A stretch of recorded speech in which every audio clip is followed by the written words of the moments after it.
Been about time that we're going away. Been about time, it's a whole nother day. Put the heat on to the Tetons with the neon you can lean on. Never get beat on, hey. But you don't even listen, huh? But you not even wishing, huh? You just keep on fishing, huh? Wonder where we go, we don't even know, huh? You hit me like a megaton. You hit me like a megaton. You hit me like a megaton. Watch it on a jumbotron. Hit me like a megaton. Watch it on a jumbotron. Hit me like a megaton. What do you do now? What's up, guys? How's it going? Oh, shit. Hey, turn off your fucking phone. Well, it wouldn't let me pull it up in the first place. Hi, How's it going, late. everybody? Welcome to the Friday show. We've got Jude on tonight, owner of As Above. Hi. How's your day been? I mean, you had to fill in for your bud tender, but... Right. No, it was great. It was great. I love it, when you're by yourself, gets extra busy, and, that's when it's fun. Kind of one of the downfalls, though, of being one of the owners, huh? Yeah. Having to fill in when bud tenders have to call out. Yeah, if you're, an active owner and you care, you got to jump in every time, something comes up, and... Yeah, it's just part of it. We were talking with one lady today, and people complain about working for a certain amount of money, for a certain amount of hours a week and stuff. But when you're an owner, it's no money for a lot of hours a week if you do it right. Right. I feel you on that. So you grew up in Montana, right? Yeah, I grew up between here and SoCal. That's a big Montana. You're right. Want to tell us a little bit about your upbringing and what brought you into entrepreneurship? Well, my dad was a drug dealer, so. Why does it feel like everybody gets into this because of that reason? Right. Well, so, gosh, we'll see how much you want to go into this. So, I grew up. Go as deep as you want. I grew up, a pretty blessed life. I had a mom, had a dad. First time I met my dad, we actually picked him up from San Quentin prison, and then on our way back to Montana, him and my mom got married in Reno, Nevada. So we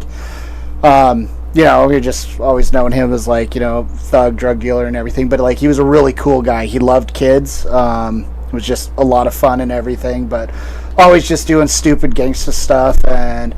Who dealt his whole life. I remember one year I was at school and my teachers came to me and they're like, hey, your grandma's going to come pick you up today because your mom and dad are out shopping for you. Well, I ended up finding out 2 days later from the neighborhood kids that the police raided our house and my parents were, in jail. Just kind of always grew up with that. My dad ended up beating that case. He actually beat that case in a way that they named a law after him to fill that hole that he used to beat the case and everything. But then when I was 11, he ended up getting in trouble again and everything, and him and my mom, they went on the run and they left me at 11 here, kind of on my own and, went from there. But just seeing my dad always able to make money and get us through things without ever having to go to work, that always looked kind of cool and looked neat. But I also had the other thing, though, where I wasn't very popular as a kid. People didn't like me for some reason. I like you. And then he has a tattoo of my face on his ass. But anyways, I do. No, wait, do you really?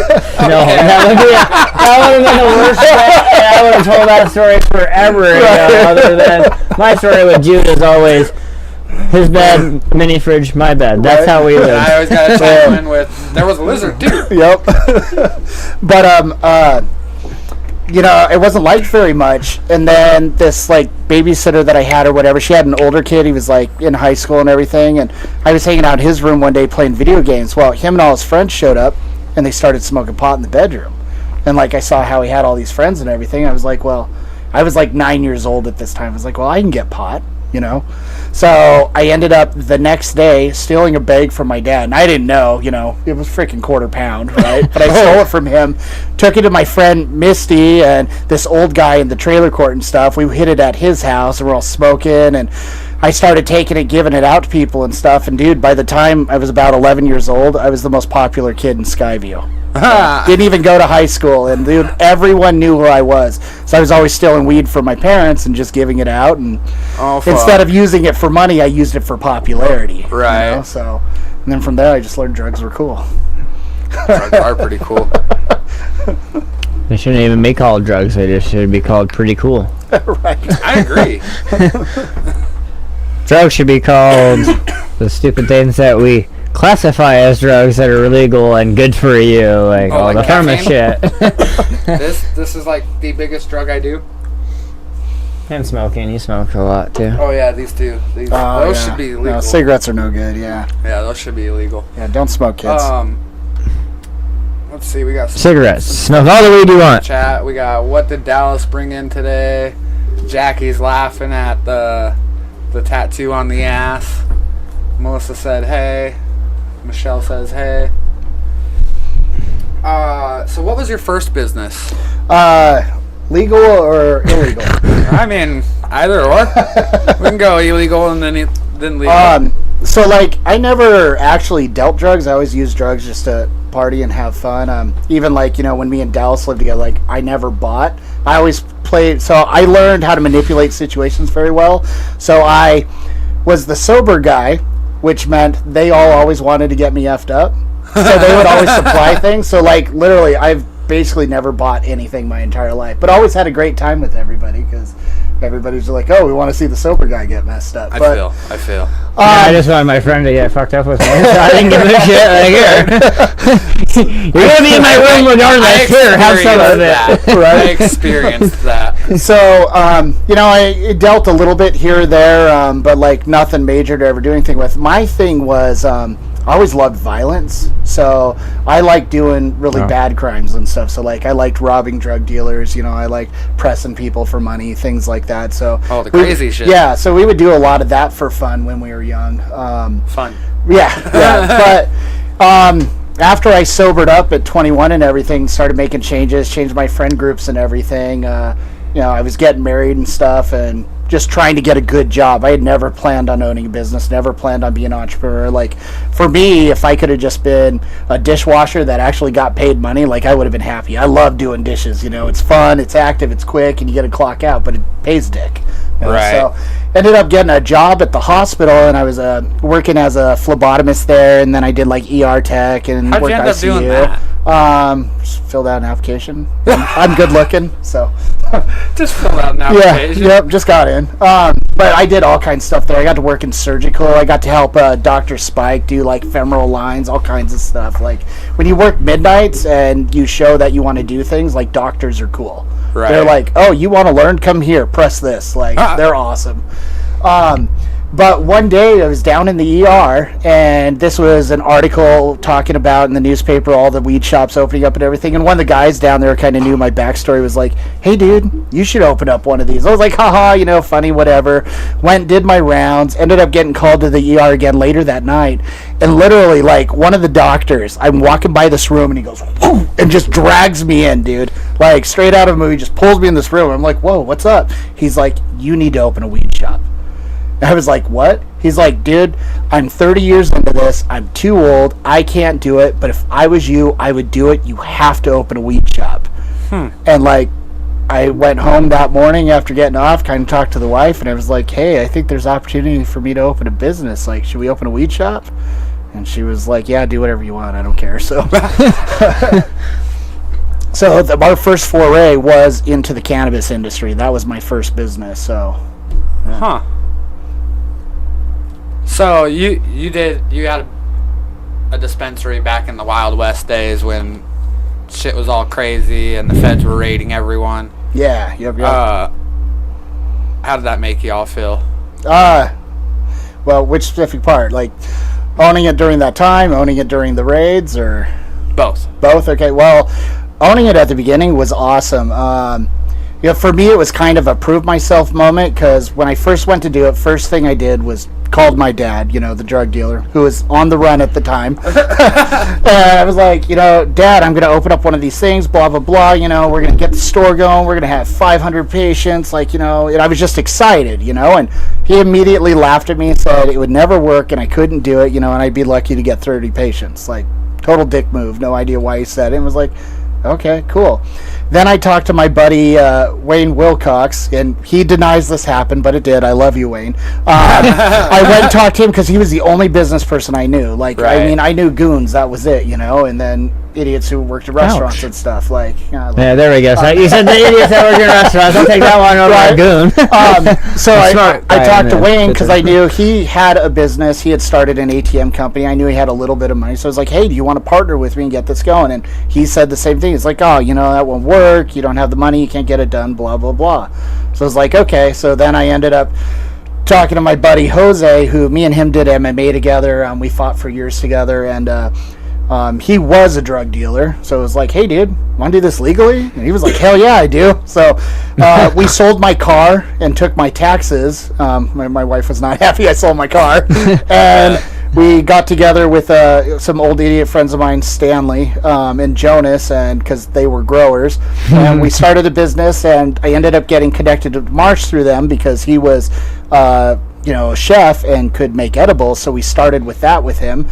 We immediately found out that Stanley and Jonas were idiots and couldn't grow. So that's when we were like, hey Marsh, you need to be a partner and you need to grow and run the kitchen and everything. And we got it up and going, and it felt awesome, just proving everybody wrong, getting it going, making it work. It was exciting. When it came time to when they started rating everybody, it was irritating and a bit scary because we were one of the groups who had to be at the forefront of everything. So I knew Ed Doctor, who was one of the lead guys with the MTCIA, who was suing the state, and he got us involved with him. And I can't remember the gentleman's name right now, but the guy who owned Montana Buds, we did a lot of stuff with him, and he was part of the MTCIA. So we were running charity events and raising money and putting all this money in to help pay for the lawyers to sue the state. And the city of Billings tried pushing us out, so a bunch of us got together to sue the city, and we ended up paying for the whole suit to sue the city. Our company did, and so our names were just on all this stuff. So when they started rating everybody, we were like, oh, What? we're probably a target. So Oh, you want me to do your job? Your job? You're the turbologist. Well, I bring the dab and you load it in that he's thing. the interviewer. You've been so stuck on that thing. We can use this. I'm technically just the all the time on here guest as well. Resident house guest. resident house guest. The funny story Resident about house him elf. is Okay, I'm Dobby. I tried to recruit him as a co-host in the beginning, and he's just kind of I didn't have time then, bro. He's just kind of Didn't have become a time. He's co-host. like, no, and then shows up all the time anyways. Well, my wife's schedule's kind of changed that night. It's like she had a at-home online event tonight, so it was like, oh, Right. obviously you can watch the kid tonight. I can leave the house, so I went and did bingo for a little bit and come hang out. Whoa. Yeah, that was this guy. Come on, we had our In fish my ear. moments. It's kind of tasty. Yeah, see? Oh, Hanukkah's family. So, what ended up bringing your first dispensary to a close? The raids. Well, so You don't say. it wasn't just that. We probably would have pushed through. So we had 3 stores at the time. We had Billings, Forsyth, and Glendive. We had focused on growing east because everybody was fighting for Missoula and Bozeman, and east was the way to go. We had just started opening our Helena and Bozeman store. We had just signed leases and everything. I just put a bunch of money down on some new grows. We had just invested a crap ton of money. Well, we had a huge harvest getting ready to come down, and at the time there was 4 of us partners, and I'm going to name the one dude's name. I'll call him out. Trevor McFerrin, who was our 4th partner. Well, come to find out, he was doing crack at the grow. We found out. I feel like I remember that name. Well, I feel like that was my aunt's provider. Anyways, as they were figuring out if the injunction was going to go through and everybody was able to stay open, he decided he wanted to be bought out, which was okay, no big deal. We all met up one morning at the store. We grabbed a huge pile of cash. We gave him like 40 grand or something in cash. And then he was going to go take a quarter of all the plants and a quarter of all the lights from the grow. Marsh heads out to go meet with him and everything. Trevor takes off. We get a call from Marsh like 30 minutes later. He's like, dude, everything's gone. He took everything from us, wiped us out. And we had just invested all this money in like leases and equipment and stuff like that. Like, we didn't have money to restart over or grow. Right. And people we could have fronted product from all got raided because they did all those 17 raids. Those were all people we had been buying product from because we couldn't keep up with the amount of patients we had. Like, we did in Billings alone, we had like 550 patients. We were doing $3.5 billion out of that store. Yeah, so 50 more, Dad. Right? Suck it. Oh, I hope you called him and said that. Oh no, I never rubbed it in his face, and I should have. But yeah, so when that happened, that was kind of an emotional breaking moment. That was me. And God, turn your sound. I was young and having my second kid and everything. Marsh had like 4 kids, and we all kind of sat down and was like, should we keep going? Should we just call it? And we were all just kind of like, let's freaking call it. Well, I shouldn't say that. We tried doing deliveries for a little while after that, and deliveries did not work in Billings. Even back then, like, it's too widespread, too much traffic. Right. Like, then people are getting mad. It's taking an hour to get from the Heights to the frickin', 48th Street. And, Oh my God, I understand. it was a pain in the ass. It's like, dude, Yep. I'm literally drug dealing. Shut the fuck up. Right. I'll be there in a minute. Like, Right. go call somebody else legally and have them to bring you weed. Yeah, no, I remember when it all got shut down. I was pissed off. Part of it, I was young, and I didn't know. I should have pushed through. Like, I look back at it now, and I look at places like it'd be a Mac. Bloom and stuff. Yeah, because Mac, they were able to push through, and like if they were like They pushed through so good they were right next to the fucking cops the whole goddamn time. Right. That always blew my mind. Every time I drove by, I was like, ballsy bitch. Or he's paying them off. One of the Literally. And then when you drive by in the morning and all you could smell was weed, and it's like, well, is it you? Right. Or is it you? Yeah, then they built a fucking evidence fucking burning station right across the street. So it's just like, well, now he's not even there. Like, that's how he got to downtown. One of the fucking few licenses. Because they're like, of course you can move. We'll give you that license. Right. Go downtown. We talked about that once in the shop about how you had thought about just trucking through. Mm-hmm. And I had commented that maybe it wouldn't have been how it turned out right now if you had just kept trucking through. Right. Like, I mean, yeah, Lionheart does get a lot of business, but like, I mean, you're one of the most popular shops in Billings, talked about across Montana. Well, and I've had other people say the same thing to me too, but like, I know me, I know my personality and my heart, and like, each of my businesses have been very successful because I've always based them around the customer and the customer service and stuff, and because of that, like, they've all done well, and I don't think I ever would have changed on that because I've done it with each of the businesses since then, and I've kept that trend because the customer's everything, Yeah. You pay my rent, you pay my lights, you pay for my kids to eat and everything. So if I'm not taking care of you, I'm nothing. And then the second stage of that is the employee.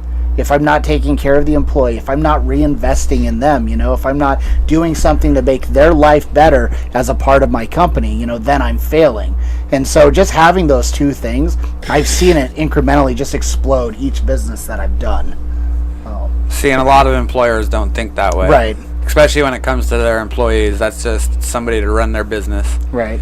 I think, and I've heard that. I've actually tried analyzing, why am I that way? Why do I think that way? And I think there's a few different things. Like one, you're the best. I'm very religious, and so I grew up very Christian. Like, I do apply a lot of biblical standard to it. But then there's also the fact too, like, I've had just such a really crap life of, physical abuse, sexual abuse, everything growing up. And then when I did get jobs, like, dude, everybody treats you like crap when you work at a restaurant, Like, I flat out heard a boss at one job I had once say, you guys are only here to make me money. Yeah. That's the only reason you're here. So you all need to shut up and make me money. I was like, whoa, dude, no. I'm here to do a good job, to get paid, to take care of my life, Yeah. And like, that's like the saying,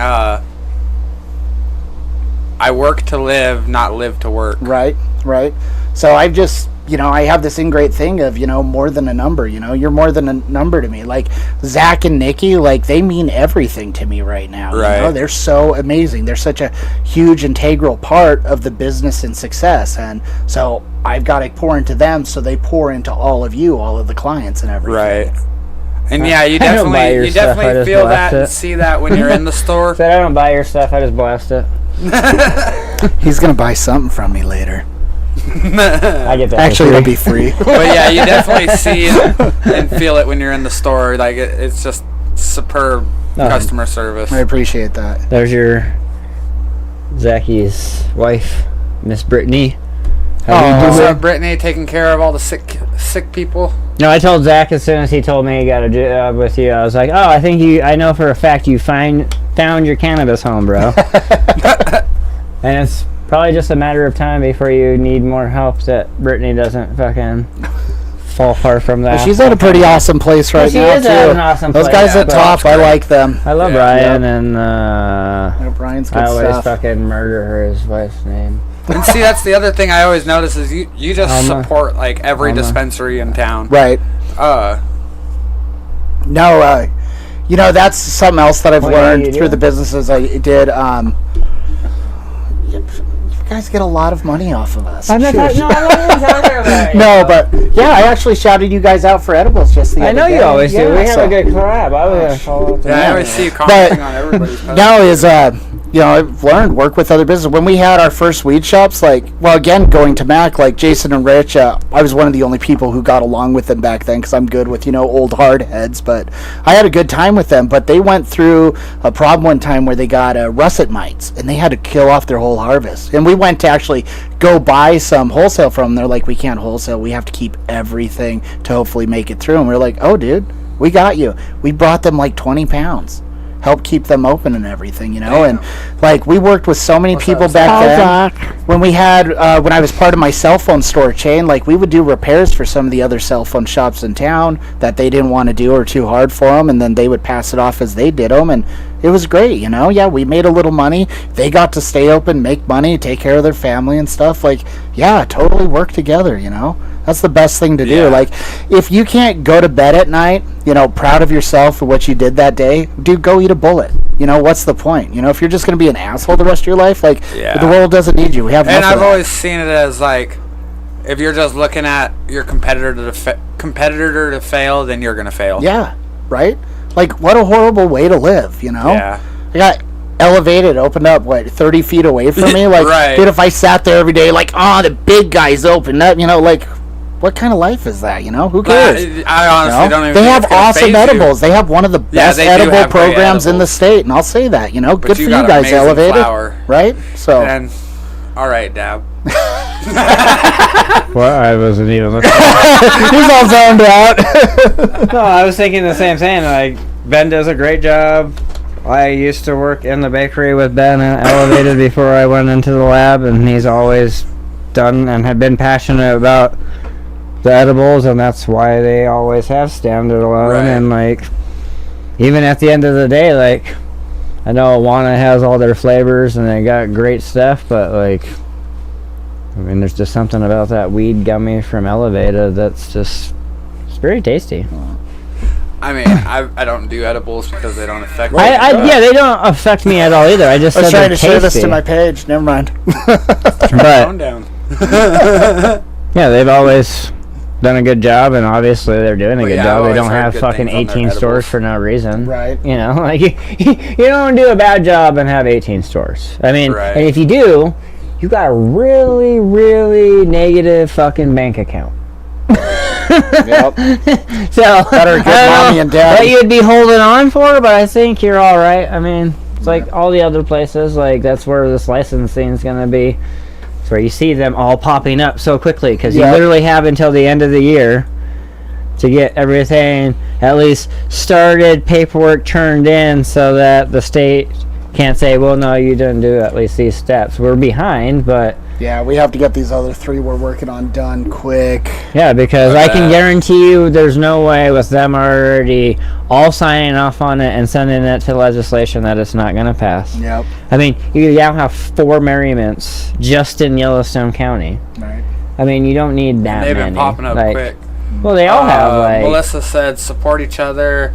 There's enough room for everyone, right? And everyone's knowledge of the product is different, and the customer service is where it really counts to a lot of people.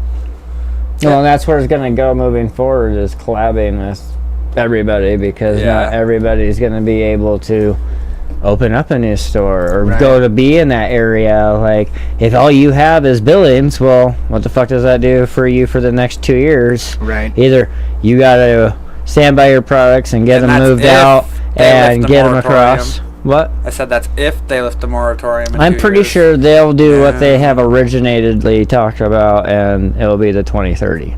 Like, they'll say 2027 right now, but they'll amend and switch and say, like, you know, we're doing good with this, and it's whatever. Unless they hire a bunch of inspectors. Like, that's the biggest downside, is finding enough inspectors in the district or area to come and check on all these stores.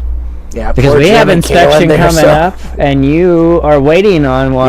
So it's like, are they going to come to us? 4 extensions, baby. Yeah, they're probably going to come to you because you're already in an extension, and we hope that they run down the street to be like, well, they're on like 3 extensions. I don't know, but you know, like, they all do a great job, and it's not anybody's fault for how behind they are when there's 50 here, 50 there, 50 there, 50 there. All these. It's crazy the amount of space that Jim and Kaylin actually have to cover with the amount of stores they have compared to all the rest of the inspectors. Yeah, it's like from in the what? state. Bozeman all the way through here and out to Mile City and then up that way. That's why like, it's pretty much the whole bottom. Well, and that's for those two. There's other areas that have multiple inspectors for probably about the same amount of stores, but it's in a very close proximity. Yeah, poor Jim and Kay, like, they have like 70% of the state all to themselves. And they do an awesome job. They get it done somehow. Just, you know.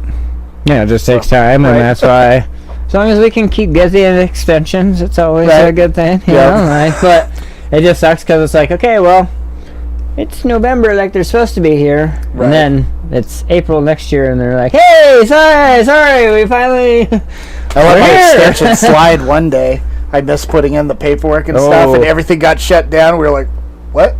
Called the state real fast. We're like, hey, we haven't been inspected yet. The extension expired. And they're like, oh, not a problem. We'll turn you back on. I was like, oh, thank God, I love you.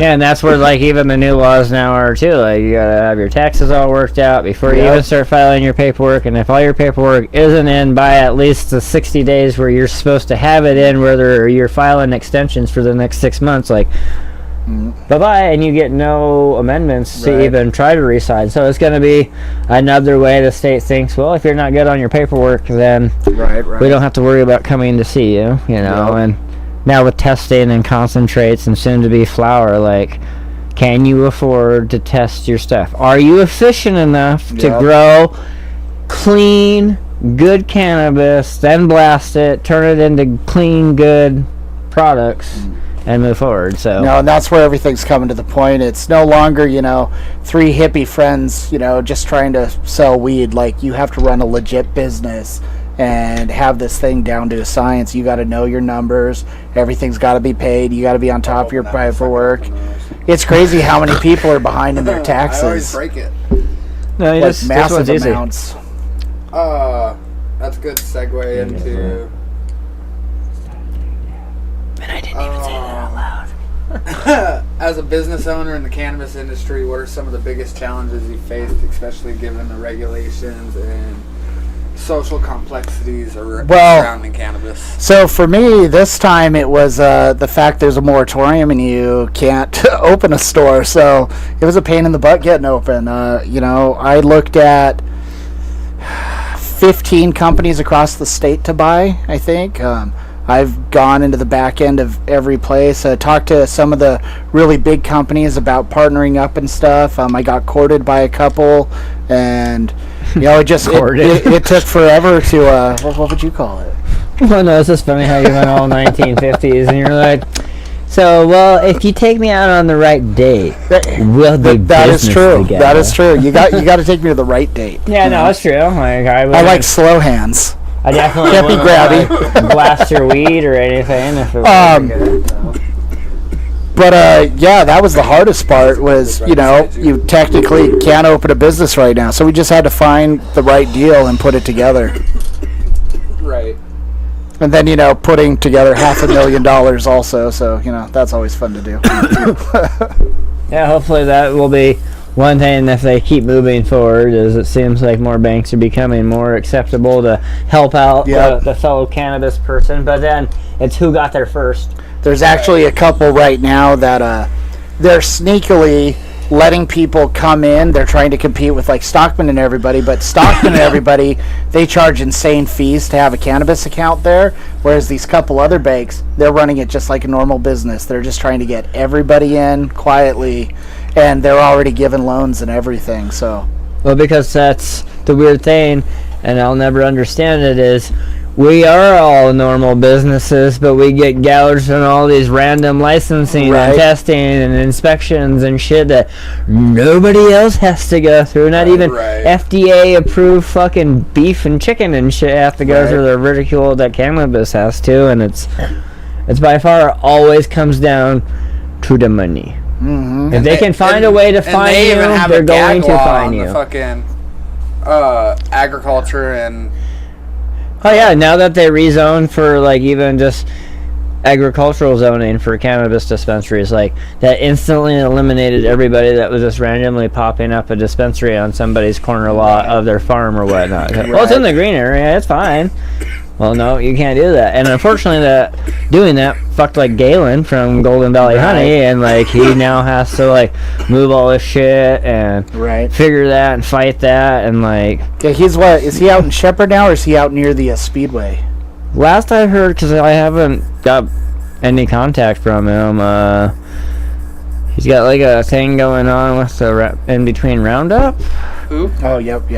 Golden Valley Honey. Oh yeah, and that's it. That's Speedway. Okay, yeah. And he's like the guy that's been in it, still fighting. Says used to have chronic fashion straight on Grand, fucking rocking it like a motherfucker, selling out the trailer in the back. They just pick on them, and it's like, well, you guys are just across dicks, the street like, from that spot, and I always look over there like.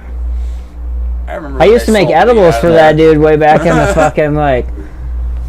Here's 10, 20 pounds of trim. Make the strongest butter you can and bring it back and fucking rock and roll. And no testing. That parts shop on Grand, right?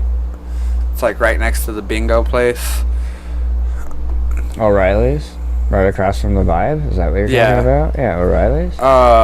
It used to be a pawn shop. Who sold weed out of the back of that? Oh, Sean Palmer, dude. Yeah, that's another. That guy was a narc and a possible pedophile. Fucking caregiver.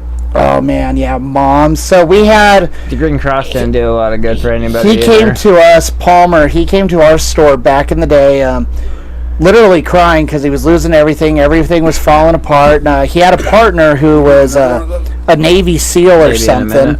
So we felt bad for him. So we partnered with him, and because he had like 120 patients at the time, we were just starting, but he didn't have a store, and so we partnered with him for a little while, and then we figured out that he was scamming us on some product stuff, so we were already like trying to figure out how to get out of the relationship. Well, one day he comes in dropping some product off he picked up in Bozeman, and we had a customer who I was dealing with. The customer goes quiet, darts out, doesn't even finish talking to me, doesn't grab his weed, nothing, just leaves.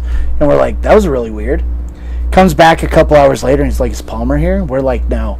Slams these papers on the table. He's like, dude, the guy's narc. Here it is right here. Had the frickin' paperwork and everything from when him and like 10 other people went down. And the discovery? Yep, we ended it there. Yep, we were done with him. Yep, got him out, and like, so yeah, that's the only other person I'll talk bad on in the industry. Yeah, Sean Palmer, punk, possible pedo. Like, you can ask other people about that. I've heard stories. I don't have confirmation, but I know he's a narc. So yeah, good times. I'm old school in that aspect, like, you do the crime, you do the time. You don't tattle, you go in and either you rape some butts or you get your butt raped, but you do your time. Is this a guy that is current in cannabis? Would I know him? No, I think he's completely out now. I think he's finally been pushed out. But he owned when Galen was in Golden Valley, he had a gym next to it. Yeah, I remember. And so he was dealing out of the gym there. Yep. Okay, yeah. Okay. So, yeah, He was a very shitty fucking. well, it was or Mom's or whatnot. Yep, and then it Mom's. became a gym. I was like, who the fuck would put a goddamn Right. gym? What the fuck is going on here, Fly? Trying to get your dreads. Don't bring those up. We're supposed So to. you run multiple businesses other than As Above. No, not exactly right now. I'm just sitting there now. So I used to have multiple businesses. 2020 took care of that. And that's the reason I got As Above going again. I was actually supposed to retire in 2020, I thought, but you don't prepare for a worldwide epidemic. So Yeah. I do have Government did. I do have something that a couple of my old employees in China and I are currently working on, and hopefully we get that up and running. So I am working some things out in Shenzhen right now. Shit. Shenzhen. No, I So said. that's like their tech city over there. It's their Silicon Valley, basically. Freaking amazing city. But so yeah, we're trying to work some things there, speak and then Chinese? no, he He's said on "bu hao." That means not good, not good. Bu hao, bu hao. You go there, just shout it at everybody. And I go, okay. No, what's funny is you shout something like that and they all get busy and just like, you don't even know what they're busy on, but man, they just kick it Well, in yeah, gear. because as soon as they don't hear that you like it, they're like, oh, fuck, we got Yep. Like, okay, Billy says no more boo out. Chin. I am thinking about getting back into consulting again and public speaking again. I took a break from that again in 2020 when I lost everything because, like, I don't know, man, I went through kind of a depressive phase where I felt like a failure. You go from running a company doing $45 million a year and like having all these apartments and buildings and everything, and then all of a sudden you're homeless again, and it's like, well, that was my one shot at greatness and I just blew it. Now I can't feed my kids, like, Right. And so, like, I feel like a lot of people went through that. yeah. And so, Jude. I just stepped back from everything and stuff. So, like, I was like speaking on stages all around the world and I was doing all kinds of stuff, and like I just pulled back and kind of like, I was like applying for jobs and stuff and just being stupid, like, instead of digging in deeper and being a man, I just like, curled up. So, Right. But yeah, I'm looking at like getting back into all that Depression will again. do that to you. Right. That's why I always tell people take care of your mental health. Yeah. 'Cause 100%. fucking depression will fuck you up. Dude, our minds are worse my than wife that I got my Definitely. shit together. Like, it was literally the last 9 years have been the That's because she's too healthiest. pretty for you. This is your last shot. Oh yeah, 100. I tell everybody all the time. They're just like, when she jokes around, she's like, "You're probably cheating on me," and I'm like, "Are you fucking kidding me?" Like, I tell everybody, like, unless you're richer and hotter than my wife, like, Right, there's it's no not fucking happening. way. And I'm talking like, I can go buy yachts and islands, and you're not gonna have a problem with that kind I'd of like to rich. buy No, an I love island. my wife, and she's everything to Island me. would be And cool. if I didn't have her, I wouldn't be who I am right I'd now. just have acres of pot if I bought an island. Oh no, I would. I don't know. I'd really do a lot of good. Like I have this whole plan that someday I am gonna have enough money to do all those things that I'm gonna. It's just buy gonna an take a island. little bit of time. No, I don't even care about an island. I care want an about island. like I want to buy 5 million trees and water them in the fucking desert somewhere and start changing climate control and bringing the planet back to where it needs to be, and like feeding and helping the right individual that actually was fucking busting their ass and had depression and just let shit go and Is he curled talking up about from me it. right now? No, no.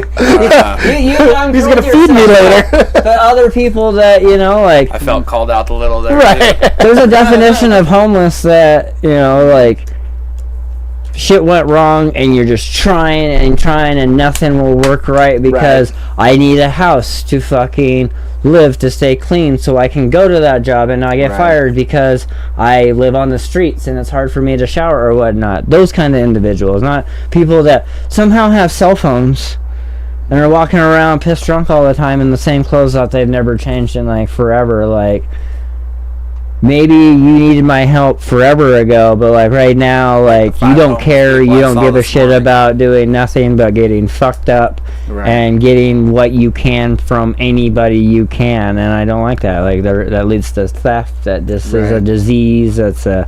Humans are the worst virus there is on the face of the planet, and Right. like we need to bring more happiness and not all this hate, and the people that are willing to accept love and be happy and share and care and do all these collabs and community and stuff.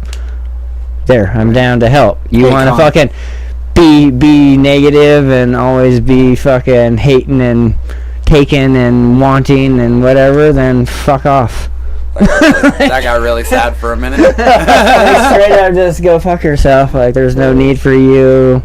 You're a cesspool and a drain on people that are fucking busting their ass every day trying to make a living. And Sorry, that got weird real quick. That got deep. That got deep. Deep. How has coaching and consulting helped you with your business endeavors? A lot. So, again, like, I had no role models, didn't know business people, things like that. Like, you know, people I knew are role models, you know, they're drug dealers, criminals, you know. My uncle, I really looked up to him. He was the vice president of the Iron Lords, who were a subchapter of the Hells Angels back in the day. Like, you know, it's really interesting that you ended up in the coaching and consulting path, having gone from that. Well, and so, you know, when I was doing business and was doing good, I'd have people ask me all the time, like, hey, you know, can you mentor me? Can you teach me this? And I'd always tell them no, because I was like, what the hell did I know, you know? Like, I didn't realize that, yeah, I didn't know everything, but I was a little further in the book than they were, you know, so I could help them out a little bit. I just knew, like, I didn't know anything, and I was just trying my best. Well, I ended up getting a coach, and I was learning from this guy, Tyler Sheff, amazing dude, one of the best real estate investors in the country. He runs the Cash Flow Guys podcast, which was the #2 real estate podcast in the world for a long time. But I was on a call with him one night, and I was like, yeah, you know, I thought I was doing good because I thought I was protecting my time so I could focus on things. I was like, yeah, this guy wanted me to help mentor him, you know, and I told him no because I'm focusing on this, blah, blah, blah. And Tyler cut me off and was like, you know, Jude, you're the most selfish person I've ever met, and you don't deserve anything you have. And I was like, whoa, wait, what? Like, and he's like, yeah, he's like, think about it, dude. Like, I can't reach everybody. Not everyone will respond to me. There's people who will respond to you because of what you've been through and what you've done, who will never take my advice or learn from me or better themselves. But you can help them, and you refuse to do it. You're selfish and don't deserve anything. And I was like, whoa. So immediately after that, I started working on helping people and like getting involved in stuff. But I wanted to make sure I did it the right way, so I started looking for bigger and better coaches. I started working with a gentleman named Pejman Gadimi, who's one of the most brilliant minds out there. He's written the books Third Circle Theory, Radius.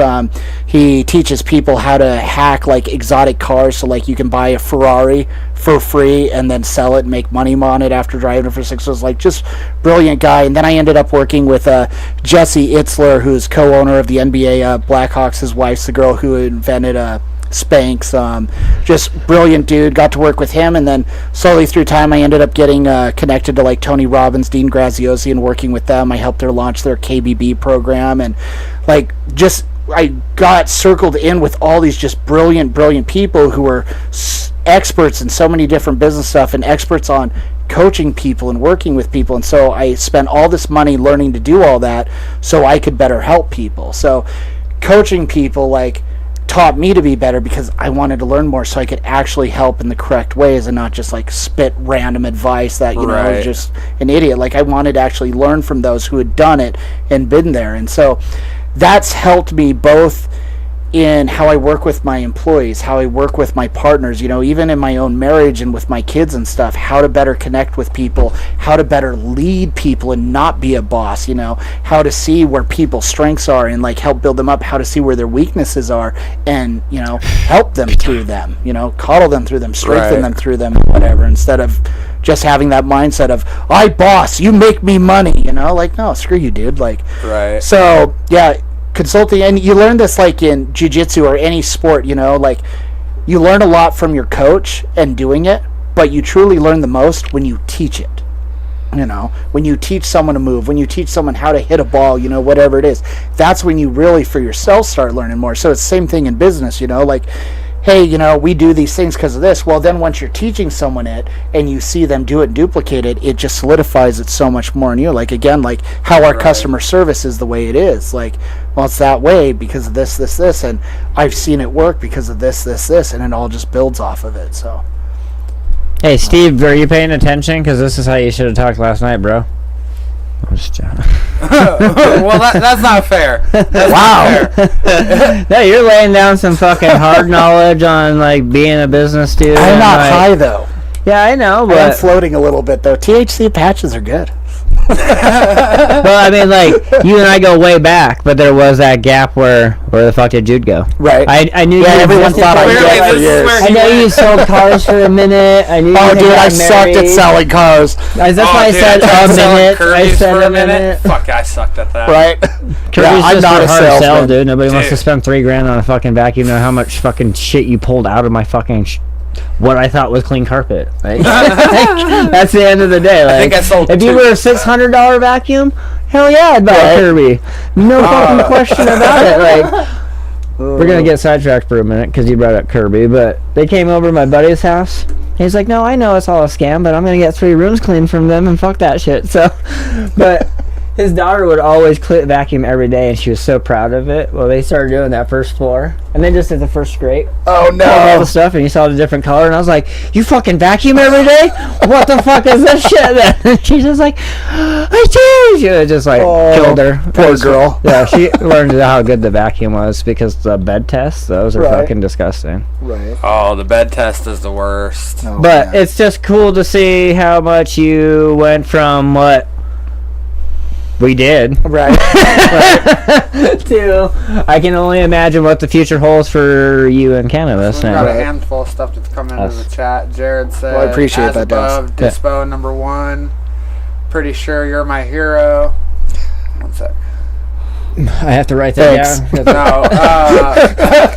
I had to write down a thought. Hero. I had to write down a thought before it disappeared into the cloud. That was one word.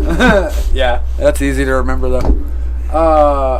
Pretty sure you could coach a great deal of us. To be honest, Jude, you've definitely got good perspectives on a lot. Definitely agree with that. Them 1-to-1s are good too. Talking about the patches. Yep. Pulled out some old stuff. I don't know if the patches will work on me because edibles don't work on me. What's this? Man, I can't do edibles at all. Muffin Diamonds. Oh. Which sucks because it was a one-hit wonder strain, and it's like one of the best crashers that I've ever had. Yeah, well, those are good, solid. I talk to the fucking plants like Jude talks to people. Oh, okay, so see, and before we got distracted with Kirby's, I was gonna say that's not fair because Jude used to do a podcast. I was also giving Steve shit because Steve and I go just as far back as Jude and I go. Like, I think you and I known each other like 2-3 years longer the only because reason Stanley I bomb ask Jude questions is because of that. because Guy. Stanley and I knew Steve, and that's how Stanley was able to say, "Hey, I know this guy." Oh, Stanley. Because Steve's also an amazing chef. Like, Right. it's one of the other. No, that was one of the things that took me so long to get back into, because I actually started trying to get back in about 2 years ago.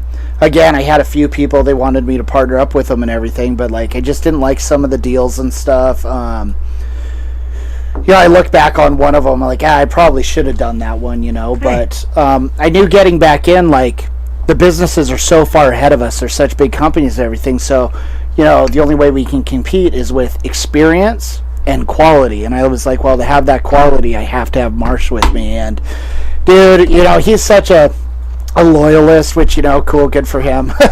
Pain in the ass, though, in a way, because, like, he was happy at Ideal, he was happy where he was at, and so it was like, okay, cool. And so I just kept looking around, trying to find things, and kept hitting him up every once in a while, and then... For like fucking a whole goddamn Yeah, year. I remember like, it took a long time. Talks at work all the time. I'm like, dude, like...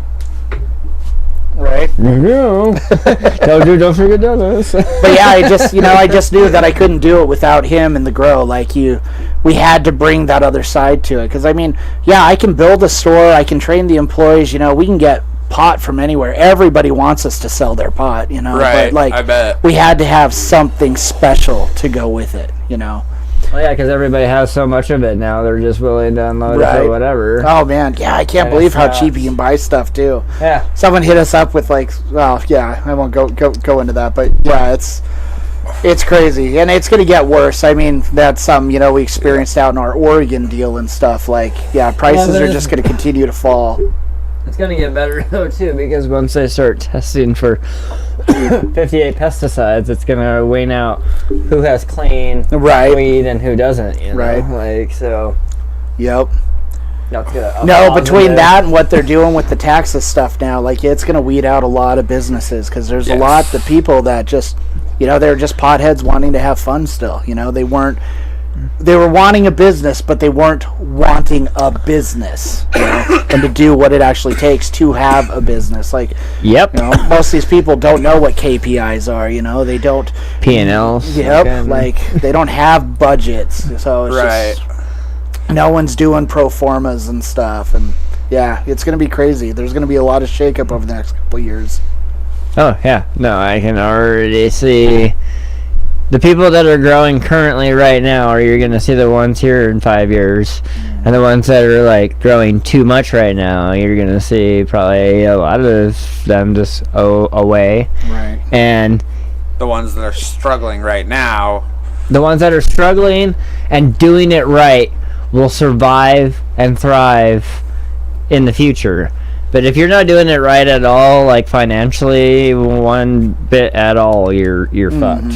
Like, you can have premium products, but if you're not financially stable by this point, even in a new person going in saying, hey, like yourself, like you went in and you knew, hey, okay, at least for the next year, I'm probably not really going to make much money. Right. But I see the future, but other people don't see that, and so they're just like Jude said, oh yeah, I'm here to grow weed, I'm here to do the thing, I want to fucking be cool. Yep. I'm not gonna get busted doing this out my back door. Right. But then you add testing and licensing and fucking fines, and because you get fines just because they said, oh hey, there's dust there for some reason, and we felt like we needed to give you a fine because nobody's fucking perfect. So here we are, and nope. Yeah, and you got to be willing to make the sacrifices in the business to keep it going. Yep.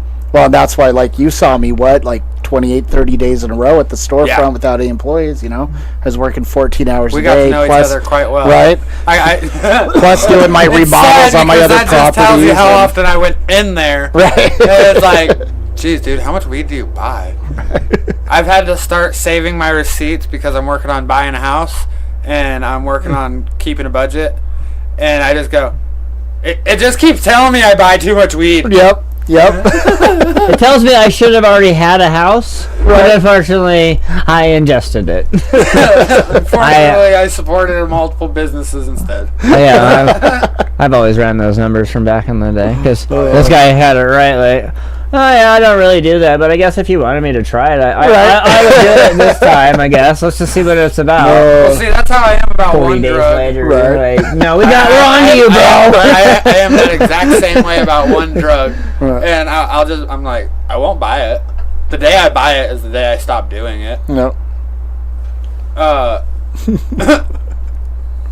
Oh, man. Yeah, no, it was good times back then. We had a lot of fun. We had a lot of fun back then. Great Falls trips. Oh, dude, that one sucked. Well, depending on which one, there was a couple of them. Right. No, the one where we went to go get that pound of meth from my dad, and it didn't work out.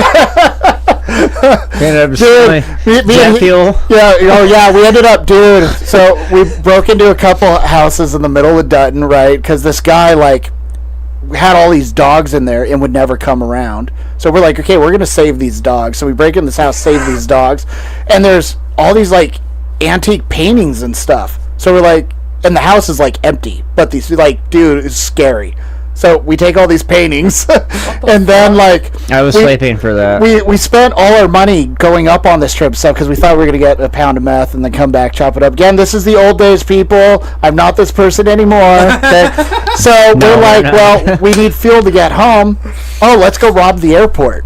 Oh, God. So, dude, we go break into the airport. freaking load up with jet fuel in my poor car, my little Honda. Yeah. How'd that go? Oh, dude, we were zipping through the countryside. Oh, yeah. Dude, it did. Octane, dude. Yeah. That's why I was talking about the Honda. It's the Honda. Like, you could even not put jet fuel in this little Honda, dude. Yeah. And I don't care. It had, like, the motor that fucking gave a that shit, Honda dude. did not die. Had a ghost or turbo in it. Like, there was no turbo there. You could not see it. It was just a little four-banger, but there it was in there. Oh, man. They're dusty cars. This Honda was special, though. It was, like, blessed, man. It was so awesome. And, yeah, like, we had so much fun. You know, we did so much stuff for each other and stuff back in the day.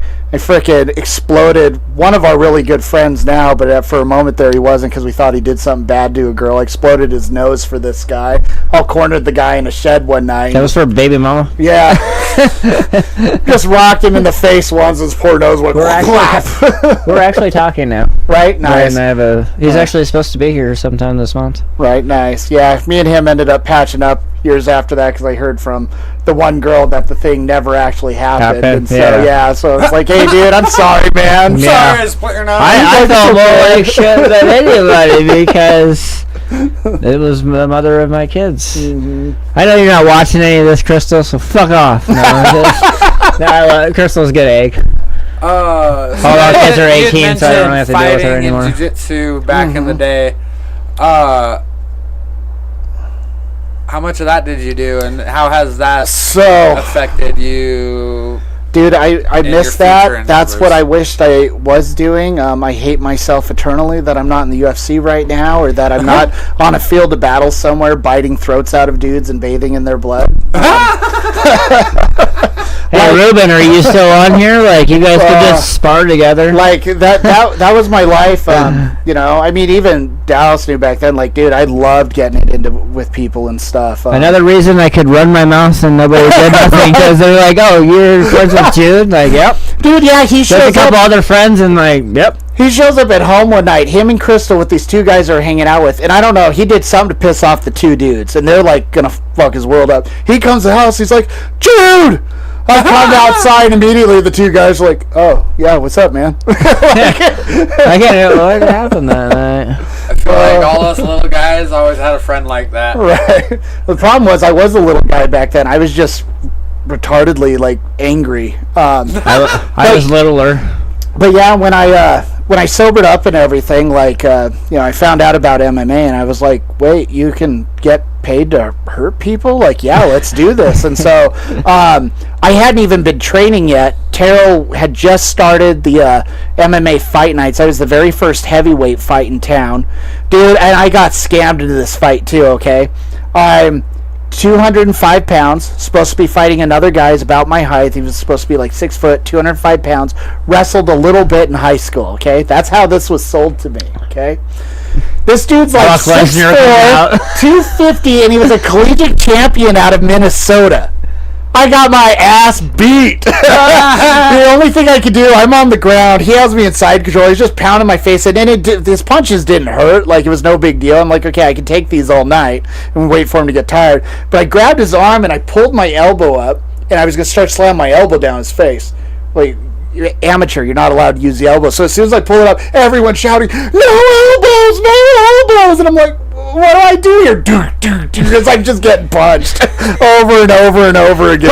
Coconut. I had an uncle that tried to do MMA back in the day, and man, he got fucked up. It happens. My cousin was pretty decent at it, but he retired. Stanley rocked my face. I feel like if he had just gotten a little more serious with his training, that he would have gone a little farther. Right. Yeah, he almost had a UFC deal. Yeah, gosh, that's what I wish I would have done. The problem was, so me and my partner Jose, like, we trained full time together and stuff, but we started the weed company, and that's when everything started going downhill with the training, because like business took over, and I just kept pushing more and more in the business, and I didn't see it at the time, but the training got further and further apart.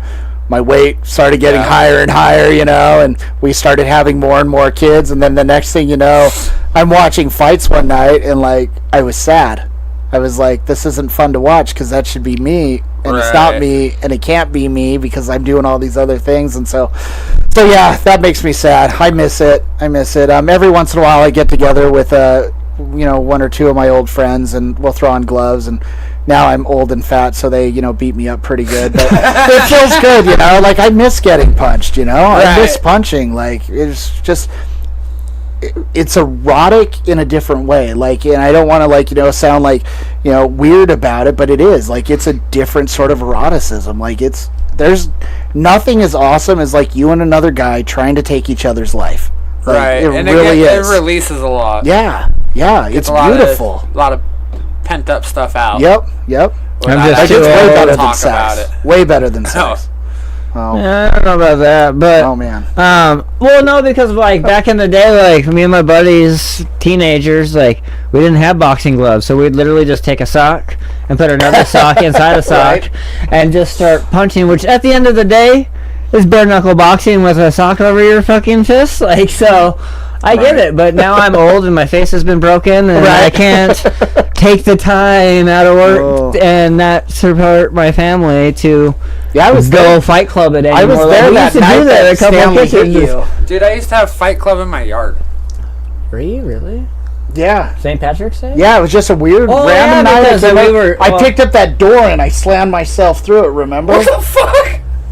Yeah, they had a door that was off its hinges for some reason, and if we were all You just drunk and back being it up dumb, and fucking- yeah, I picked up, I was like, check this out, wham, and just like wrapped it around myself. This is back in Dallas's Oh, God, real fun days. Like, I was already 18 car bombs deep, had been Yep. drinking all fucking day, doing a bunch of fucking... I was outside, so I didn't Pepsi see it Challenge happen, shit, but I but- heard about it.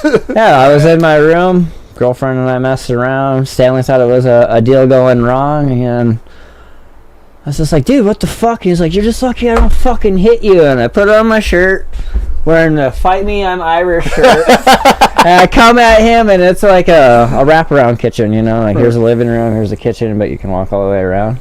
And he comes running, and Stanley's like, what, 6'4", Yeah, 6'4", 6'5". Tall, langy motherfucker, but he's already, on his one foot, doing the whole full weight into it. Just cracks me right in the face, with the other one already coming before I even have a chance to move, right in the throat. And instant pool of blood.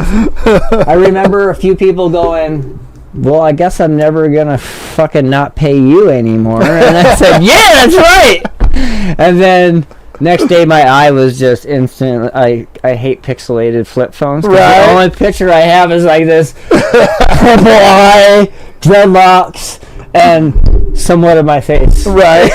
Because that was the last time I had dreads, and like it took 6-7 weeks for my jaw to open up enough so I could eat. I didn't go to the doctor for like 4 months. Right. I was just filling it with cocaine and fucking Good old days. ecstasy and acid all week long. Like I told you, it was my bad day. Yeah. I did a lot of With- fucking stupid We'll wrap shit. it up with, what do you think the future holds for the cannabis industry, both in Montana and globally?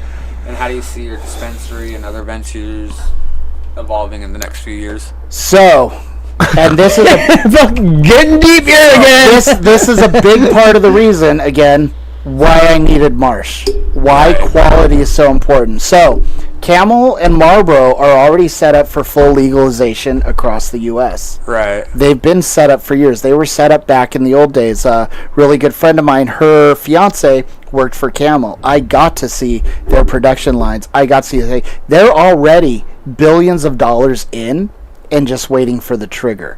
When that happens, none of us are going to be able to compete. We can't compete with a $10 pack of 24 cigaweeds, Right. You just can't. Like, I don't care what the That's- quality is. Yeah, but sick of shit. Well, then Yeah. that's it. So, just like at any tobacco shop, you've got your cigarette, but there's the high-end tobacco. There's the high-end cigars. There is a market for connoisseur. So it's going to be, right now, until we get to that point, it's going to be the people who have quality, have good pricing, have customer service, who are able to run a business and, put their money in the right spots, build a brand, fight through. But then once it gets to that point, it's going to be the connoisseurs. It's going to be the ones who can compete on that end. Because we're not going to compete on the low end anymore. It's not going to happen. So you're going to have that brand with that super good, because when Right. people come in, they're going to go, yeah, I'll take, a carton of the Marlboro Cigaweeds, but I also want a half ounce of that. Right. And that's what it's going to become.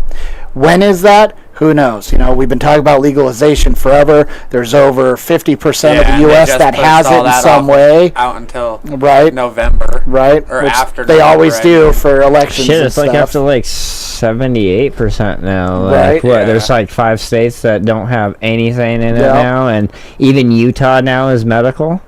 Right. South Dakota is fucking So- I think it's going something rec like here in a minute. 23 is Hawaii is going recreational. rec next Yep. year. So like, it's coming at some point. like There's Hawaii is no going rec. recreation. That's You wanna going look to that up? change a whole huge thing for tourism over there. I Right. cannot wait. Yeah, all them Japanese and Chinese are going to be experiencing a new world. Dude, the weed is fucking fire. It's weird to smoke, but it's fucking fire. Like, I mean, because it grows outside all the time, Right, right? And it's right, got right. that Pineapple Express wind, though. I'm just joking. But it was fucking super expensive. I mean, Right. 55 an eighth all day. Oh, 22 states are recreational right now. Oh, look at you. Yeah, but Knocking it out. aren't all the other ones medical except for like 5? Jesse?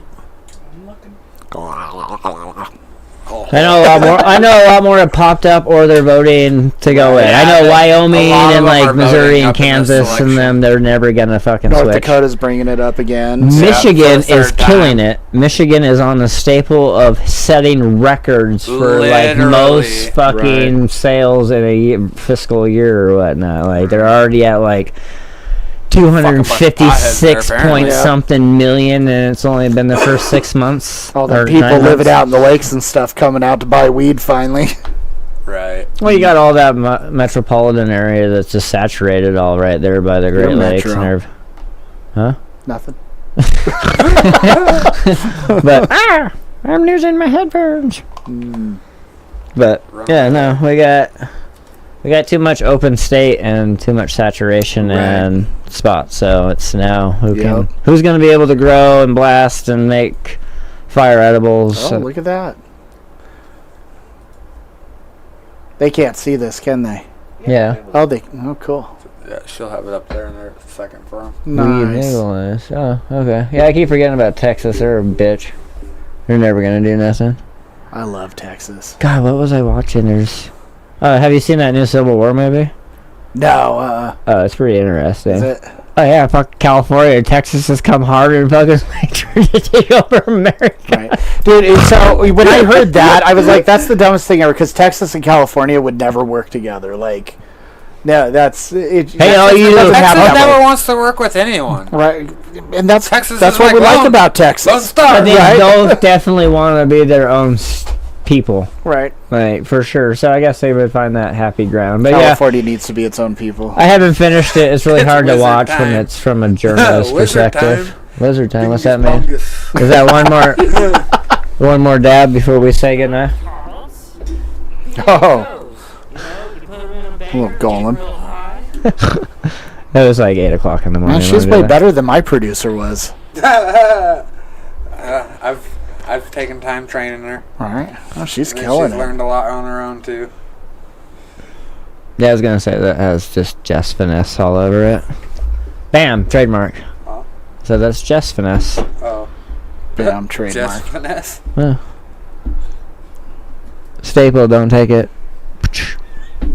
Oh, I really appreciate you coming on here, dude. No, for sure. I'm glad I was actually able to be here because I just learned the fucking gap of my friend's life that I didn't know about. Like, there might be even now, like when we talk, it's like, oh, hey, here's your shit. Okay, cool. Thanks. Right. See you later. There might be Oh. a couple missing things, you know.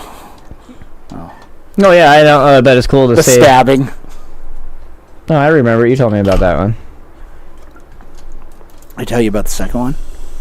Maybe. I don't know. I know there was stabbings Tell us involved. about your podcast. Your podcast. Well, I don't have a podcast anymore. Your old podcast. Or is it not out in the ether anymore? Oh, No, hey. it's still on there. You can find it. It was called the Freedom Experience, and me and my partner Russ, we just tried to just give out life and business advice and stuff, and I was just trying to do the whole thing of becoming a consultant and a online guru and stuff. So of course started a podcast. Well, no, it just made me think. So, you own that building, right, on Broadwater? Yeah, I'm actually working on selling out my last portion that I own of it. Oh, never mind. Now. Why? Well, I was just about to be like, this dude's always been looking for a little spot to do this, but I don't know how. So I have a big office in there, and I was thinking about rebuilding my podcast room and stuff, especially like after, seeing him online the first time. I was like, oh man, you rebuild my space and let him come up and use it. 'Cause, like, I've got like the SM7B mics and everything. We've got a whole bunch of GoPro cameras all set up and everything, but you can't smoke in the building. That's what I was getting at. Because we've got all these massage therapists and accountants up there, right? So it's like, but I'm looking at another commercial building though, picking up that would just be mine. I wouldn't own with any partners anymore. And that one I'd be able to build something in. So I have been contemplating that. So. If you do anything cannabis, then there's that downside too. No, well, it would just be part of it. So part of it would be my personal office and my video game theater and stuff, and then the other half of the building I would build out a podcast and media center in and everything for like photos and video and everything. Get like a one bay shop, right? That has like an office and then a loft, and then turn the loft into a podcast studio. And then have the bay for fucking activities. Right. And then the office for the office. Right. Yeah. This guy has a pretty sweet video game, ain't he? Oh, yeah. Man cave. Yeah, I bought out when Hastings was shutting down. I bought all their video game cabinets and threw all those up in there. And so I've got all my collections. Like I've got a Nintendo one, a Microsoft one, a PlayStation one. And so, yeah, it's good times. I don't get to play video games, but I still buy them. I have so many games that are sealed up in their package. Like one day I'm gonna play you. It ain't gonna happen. The last couple of weeks I've been trying to make some time to play some video games and relax because I fucking burnt myself out over the summer. I played Risk on Xbox because nobody else will play Risk with me. I have Risk on my phone. Oh, see? And now we used to play Risk and Halo and stuff all the time. Like, that was 420 sessions back in the days, just playing Risk all day. Right. It was fucking Silent Bob and Beast Chris, but all the good days. Alright, well, I guess I'll be back in the morning. Yeah, I was about to say, on that note, I appreciate you coming on. Yeah, no, thanks for having me. Day, so I won't keep you too late. No, I'm fine. We talk forever. I enjoy this stuff. Oh, we can tell. I've been enjoying it too. I told you I'd be a different guest for you. I don't enjoy it at all. I just randomly show up because I like to sit in here. He kept trying to rub my feet under the table. It made me uncomfortable. Oh, that was my hand, bro. Oh, he's got some stretch. I like that. I like it. Oh, that was cat too. The cat said Halo 5, playing it now, enjoyable to watch. No, man, no. We old, man. I'm talking like Halo. right. Like I remember when Halo 2 was way too powerful because they screwed up on it. When Halo 2 came out, like we literally had 16 TVs strung throughout the house. All hooked up for 38 hours straight, just playing at the Yellow House. Remember that old shitbox? Right. No, man, the Yellow House. That's so much. Dude, do you remember? Oh, God. We stole a bunch of triple C's like we always did and stuff. So we're all fried out. And, like, for some reason it was hitting me. So I always had this weird tolerance, dude, where, like, I would have to take so much. And I end up just, like, going to bed. So I'm downstairs on this little mattress in the middle of the nasty, like, basement that was down there. They all three, like, got him, Stanley, and whoever the third guy was that was living with me. I can't remember. But they, like, decided to ninja down to me to see if I was high yet or not. But they didn't want to wake me up because, like, they're scared. And I hear them talking this because, when you're all effed up, you're like, oh, yeah, but they were so loud. And so I look. And they're all ninjaing down, and the floor's on the stairs like, and they're whispering as loud as they can, and I just look at them, they all stop, and they're like, are you mad? And I'm like, no, dude, I'm frying balls. They're like, oh, cool, come play with us. Just upstairs having a good time. Was there chat? Or did chat after me? No, Chet was still there, because it was you, Stanley, and Chet, and then Chet moved out, and that's when I moved in. Yep, it was, you moved in after I left. Chet left because I slapped him up, because he was stealing from Kristen's car. Yeah, he still owes me a lot of money too. Yeah. There was this that one was a lot of time, money. like 6 years ago, I was sitting there on my Xbox. Fucking yellow ass. I attempted to play Fortnite while I was frying on shrooms. It didn't go so well, so I just stopped, and I was just sitting there laughing my fucking ass off, and then my buddy hops on, and he was frying in Michigan. Right. And we sat there laughing our asses off for a fucking solid, like, 4.5 hours, just frying balls together on opposite sides of the fucking country. Right. That shit was dope. Dude, the last time I ever got messed up and tried playing a video game, I was like having a freak out high, and so my buddy gave me his PSP. I couldn't get off the start screen, dude. Dude, and I worked on it for what felt like hours. You know, it was probably like 3 minutes, but finally I like slammed it in his chest, and I'm like, I can't handle this right now, and I just like ran away. and just hid somewhere. I think the only time I can remember playing video games is when we were tripping balls at the house, and you and I were playing wrestling. Oh yeah, and we were doing a Royal Rumble, and we were just fucking like hitting the button so hard that it just felt like nothing was going on. Because it was like, right. Now there's going to be like a 10-minute period where you were off in a corner, I was off in a corner, we're like not even like. And we're just like, Drugs are good, kids. Right. This was 20 years ago, okay? Yeah. Like, forever ago. Yeah, this was Labor like most Day of Shan's weekend. life ago. This last Labor Day weekend, I've been sober 19 years, so, very long time ago. When was Hemp Fest? I was just thinking the same thing. I've been sober 2 weeks. No, I mean, it's not really drugs because I know my tolerance now, and whether I do all things that have stemmed from a natural source. Right. Whether it was I'm natural. only one has been synthesized and changed into a chemical awesome little droplet, but other than that, it all stems from a natural thing. I'm not out there doing fucking meth and fucking fentanyl and all those fucking drugs. Fentanyl, so yeah, I sprinkle that on my eggs and bacon in the morning. It gets you up. Dude, they just busted somebody in Bozeman or Butte today with 2,000 pills of fentanyl and my God. a key of meth. Dude, that stuff's so bad. Like, Yeah. I am happy that I I'm grew glad I up got that when I shit. grew up because, Right. dude, we totally would have died as teenagers. Yeah, we would have died from People would have handed us stuff. We go, okay. Especially you, because you're like, oh yeah, I don't like to do drugs. Oh yeah, and then somebody would have gave you one penny. Right. Well, and I was always like testing out. So, like, did you ever hear of 2CI? Oh yes. So, there was this company back in the day, TCB. All American Pharmaceutical, not the one up in the Heights, okay? It was an online one. And they would create new drugs. And since they were new, they weren't illegal yet. But you and buy you had the a certain full amount of vial. time to buy vials of them and party. So we were buying this drug called 2CI. Dude, it was ecstasy and LSD, like, mixed together. In the 6-hour super dose. timeline. And you came down 18? in 6 hours perfectly. No come down, nothing. Most amazing drug ever, right? So we were buying vials of it, okay? You only needed 10 milligrams. A pinch. Well, me being me, I'm like, I wonder how much you can do. Took 60 milligrams like my second time. Freaking Oh my God. living the life, having a good time, and like just doing stupid stuff. So yeah, like if him and I were young nowadays, we'd be dead. Like we would be overdosed somewhere so fast. Like we would have fentanyl pancakes. Like We wouldn't even know because I wouldn't have tried it. Like if somebody was like, "Oh, fentanyl," I definitely wouldn't have went that route because I was always against pills unless they were colorful and had a cool little stamp on them. Because then I'd eat Zach said those I was a good bitches. fire watcher at fucking Hemp Fest. When I'm frying on shrooms, I'll sit there and just fry on the he fire. came back and bro. told us about that. He's like, dude, he was in that fire. Oh yeah.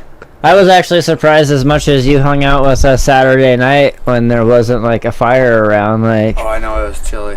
it wasn't that fucking I cold, know, man. it You should have been at wasn't Hemp that Fest 2 years ago when we were all in fucking thermal polar gear and still freezing. That night I was actually wearing more. I had fucking long john pants on and long john shirt on. more.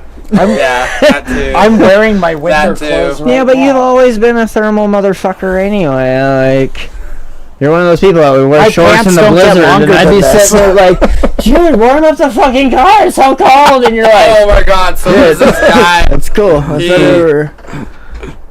He runs that anime store, Silver Storm. Oh yeah. He's always in shorts and a fucking Flip flops. Yep. Hawaiian shirt. Nice. He's like, I dress like this year round. So if you think warm, and it's literally you'll be like warm. negative 40 out. And he's like, Right. Yeah, dude. I'm really bundled up. No. I was all, I'm nice and toasty. Right. Jesus Christ. This game's a throne right now, dude. Winter's coming, and I'm not excited about it. No. I got a thermal vest now. I used to love winter, but now I'm old. That wants to light I them also on don't like fire. summer. Yeah, don't buy really cheap ass like electric vests. He's and all stuff. bragging about this I got this one thermal for vest. $40, but I just plugged the battery in and it wasn't all even lights on, up. and it was running the whole time. Like it just kept me at this nice warm, but it felt like it was on fire because it shouldn't have been on at all. And I was like, if it lights up, I love you all. Oh, hey, I was just waiting for me to be Light like on fire. tripping balls, fucking sitting there at the stage, just watching things go on, just like. Oh my gosh. He's all talking about getting lit on fire by that, and then like. But I was nice and 10, warm all 20 night, minutes dude. later, It was toasty. Damn, guys, it feels like my pants are on fire. And they're like, what? Your pants are on fire? Oh yeah, you were standing like on the fire. Like on. I the would fire. have just started a cuddle pile. That's how you stay warm. Yeah, we were been down that road. I can't wait till next year, that's for sure. But, all right. Have a great night, guys. We appreciate you for coming on, Jude. Thank you for joining us, Dallas. We'll see you in the morning. Yeah, sometime. I can't guarantee. We don't know what- Oh, it's Nate. What up, Nate? Right, we're leaving now. I don't know if dude's actually gonna show up in the morning, but maybe he'll be here in the morning. I don't know. No, I gotta make my kids breakfast before I come to work. I was about to say, it'll be a party in here then. So we'll do a live podcast as above. No smoking. No smoking, huh? Stupid state. We used to smoke at the old state.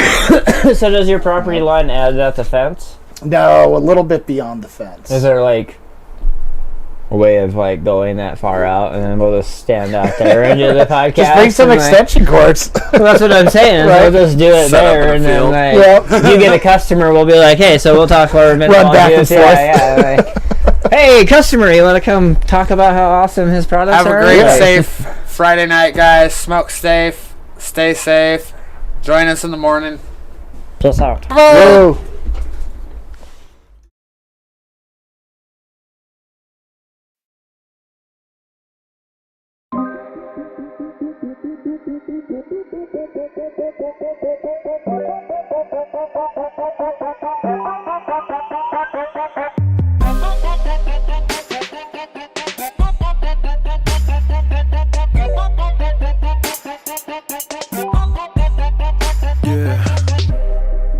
Been about time that we're going away. Been about time, it's a whole nother day. Put the heat on to the Tetons with the neon you can lean on. Never get beat on, hey. But you don't even listen, huh? But you're not even wishing, huh? You just keep on fishing, huh? Wonder where we go, we don't even know, huh? You hit me like a megaton. You hit me like a megaton. You hit me like a megaton. Watch it on the Jumbotron. Hit me like a megaton. Watch it on the Jumbotron.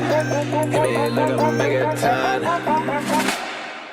Dreams, dreams, dreams, dreams, dreams. On fire. Fire. Dreams, dreams, dreams, dreams, dreams. On fire. Living life with never fearing of it. Take a bite and chew it cause you love it. I've been inside a rapid rising of it. Now I'm hotter than a proper English muffin. You're never gonna get that change, never gonna get that cane, never gonna get that brain, always gonna be that